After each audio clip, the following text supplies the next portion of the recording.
시어머니의 부음과 차가웠던 기억들. 어머님, 정말 미안해요. 제가 어머님을 너무 몰라봤어요. 장례식장 빈소 앞에서 무릎 꿇은 채 눈물을 흘리던 그날. 저는 왜 그제야 후회했을까요? 왜 어머님이 살아계실 때는 몰랐을까요? 어머님이 저를 사랑하셨다는 걸 단 한 번도 말씀하지 않으셨지만 평생을 저를 위해 사셨다는 걸.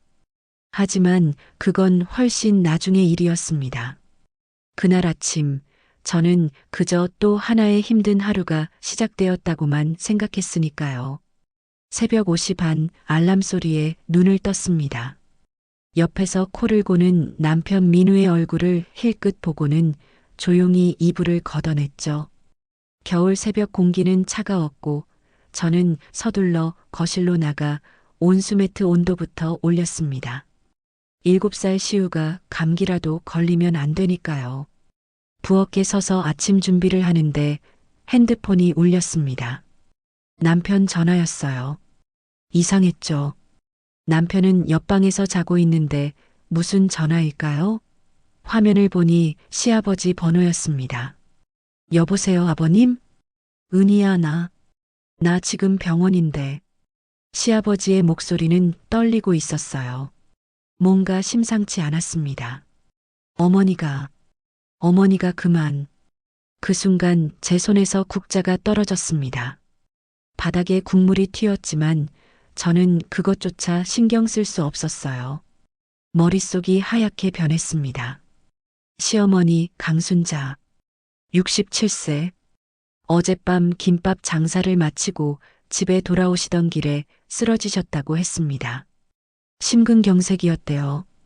병원에 도착했을 때는 이미 늦었다고, 너무 갑작스러워서 아무것도 할 수 없었다고 시아버지는 떨리는 목소리로 말씀하셨습니다. 병원 영안실로 달려갔을 때 시아버지는 하얗게 굳은 얼굴로 앉아 계셨어요. 3년 전 시할아버지 돌아가신 이후로 더 늙어 보이시던 분이 그날은 마치 10년은 더 늙으신 것 같았습니다. 아버님, 저는 다가가 시아버지의 손을 잡았어요. 차갑고 거친 손이었습니다. 건설 현장에서 평생을 일하신 그 손은 지금 아내를 잃은 슬픔에 떨고 있었죠. 은희야, 내가 그날 김밥 가게 그만두라고 했어야 했는데, 이미 나이도 있고 힘들다고 했는데, 내가 말렸어야 했는데, 시아버지는 자책하셨어요. 하지만 저는 알고 있었습니다. 시어머니는 절대로 일을 그만두실 분이 아니었다는 걸. 그분에게 시장 김밥 가게는 단순한 생계 수단이 아니었으니까요. 그게 정확히 무엇이었는지는 몰랐지만 뭔가 더 큰 의미가 있었던 것 같았습니다. 흰 천으로 덮인 시어머니의 얼굴을 봤을 때 저는 눈물이 나지 않았어요. 아니, 울어야 한다고 생각했는데 눈물이 나오지 않았습니다. 그저 멍하니 서 있을 뿐이었죠. 정말이지, 저는 나쁜 며느리였습니다. 장례식장은 북적였어요. 예상 밖으로 많은 사람들이 찾아왔습니다. 시장 상인들, 오래된 단골 손님들, 동네 이웃들까지 모두가 시어머니를 그리워하고 눈물을 흘렸죠. 순자 언니 정말 좋은 사람이었는데 그 양반이 우리 집 애들 얼마나 챙겼는지 몰라요. 공부 못한다고 학원비까지 대주고 김밥 하나에 1,000원밖에 안 받으면서도 못 사 먹는 애들한테는 그냥 주곤 했잖아. 상인들이 돌아가며 하는 이야기를 듣고 있자니 저는 혼란스러웠어요. 그들이 말하는 사람이 정말 제가 아는 그 시어머니일까요? 제게는 늘 차갑고 무뚝뚝하기만 했던 그분이 다른 사람들에게는 천사 같은 분이었다니. 한 할머니가 제 손을 잡으며 말씀하셨어요. 며느리, 시어머니 정말 좋은 분이었어. 당신 걱정 얼마나 하셨는지 몰라. 며느리가 고생하면 안 된다고, 며느리만큼은 편하게 살아야 한다고 맨날 그러셨다고. 저를 걱정하셨다고요? 시어머니가요? 저는 그 말을 믿을 수가 없었어요. 결혼한 지 10년 단 한 번도 시어머니에게서 따뜻한 말을 들어본 적이 없었으니까요. 생일 축하 한마디, 수고한다는 말 한마디, 아프냐는 걱정 한마디도 없었습니다. 명절 때 온 가족이 모여도 시어머니는 늘 저를 피하듯 멀리 앉으셨고, 제가 만든 음식에는 한 번도 맛있다는 말씀을 하지 않으셨죠. 대신 아들인 민우에게는 달랐어요. 민우 사업이 어렵다고 하면 당장 김밥 장사로 번 돈을 다 쏟아부으셨고, 민우가 피곤하다고 하면 보약을 다려주시고, 민우가 원하는 건 뭐든지 들어주려 하셨습니다. 역시 아들이 최고구나. 며느리는 한낱 바람이지. 저는 속으로 그렇게 생각했었어요. 그래서 시어머니가 돌아가셨다는 소식을 들었을 때도 슬픔보다는 묘한 허전함만 느꼈던 것 같습니다. 장례 3일째 되던 날, 저는 시어머니의 집을 정리하러 갔습니다. 작은 연립주택 2층, 시어머니와 시아버지가 사시던 곳이었어요. 우리 가족은 따로 빌라에 살고 있었죠. 현관문을 열고 들어서니 집 안가득 김밥 냄새가 배어 있었습니다. 참기름 향, 단무지 향, 그리고 밥 짓는 냄새까지. 시어머니가 평생을 이 냄새와 함께 사셨구나 싶었어요.